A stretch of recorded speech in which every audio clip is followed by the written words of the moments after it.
This horrid story that will probably haunt your days is one that all of us should learn from. No one knows what life has in store. Let's go back to the beginning, where it all started. Hudson Shaw is a 9-year-old little girl who had a sleepover party at her friend's house, the 8-year-old Zoe Mattingly, who happens to be not only her best friend but also a neighbor. Zoe's mom, Tara Mattingly, decided to take the two girls for a ride in the car. "I knew that she liked to take drives a lot because she had mentioned that to me," said Hudson's mom, Dawn Shaw. As the three were driving along in a peaceful silence, their peaceful night drive was interrupted by the rumbling of a motorcycle flying down the road at incredibly high speeds. Barely seconds later, a loud screech pierced the air, followed by an earth-shattering crash, one that only indicates that there were no survivors for the crash. The Boyce family heard the loud crash noise. Their hearts were sore as they were certain that it was the sound of a rough collision.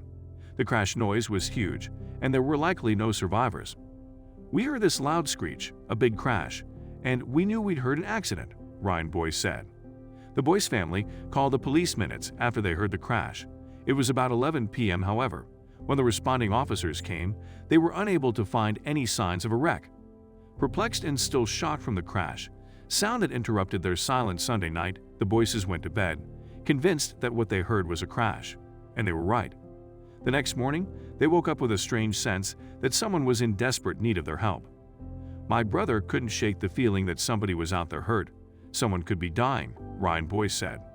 He drove out here by himself and found the accident and immediately called the police.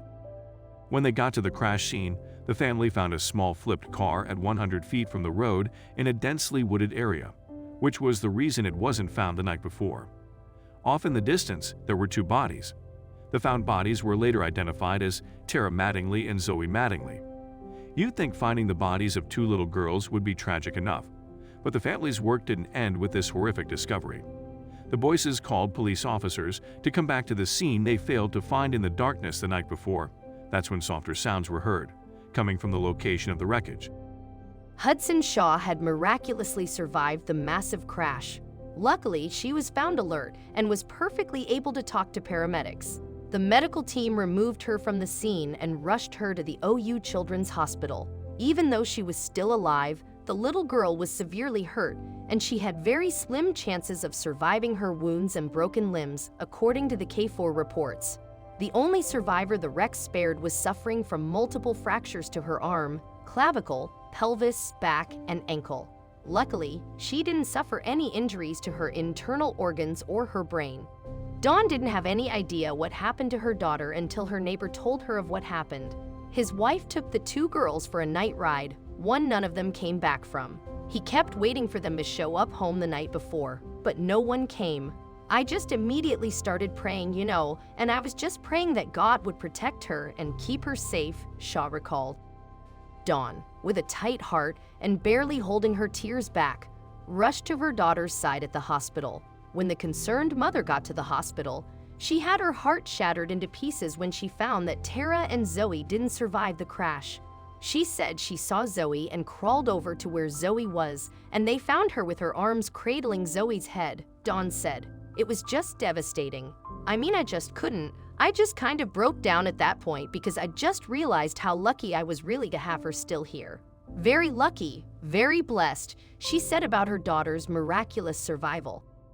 Ryan Boyce is extremely grateful that his brother spoke up and insisted on checking the crash, despite the police saying that they found no sign of a crash the night before. He didn't ignore the nagging feeling and decided to take things in his own hands. Hadn't he gone to look into what he knew in his heart had happened, Hudson would have joined her friend's fate.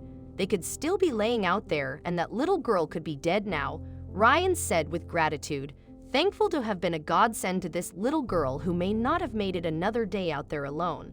"We could have been there at the last minutes of her saving point," he added. The Boyces didn't know T.H. Shawn family, but they still felt compelled to help. "I'm just praying for that family, whoever they are. I don't know who they are yet, but God bless you," Ryan said.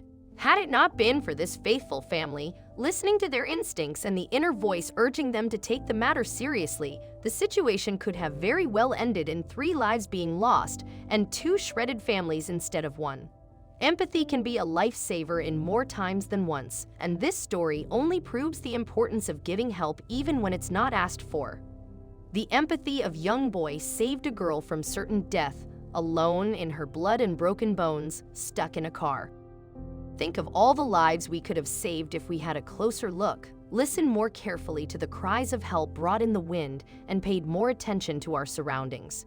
You never know when your instincts will make you save someone's life, so make sure to follow them, especially when your hunch says that something's wrong.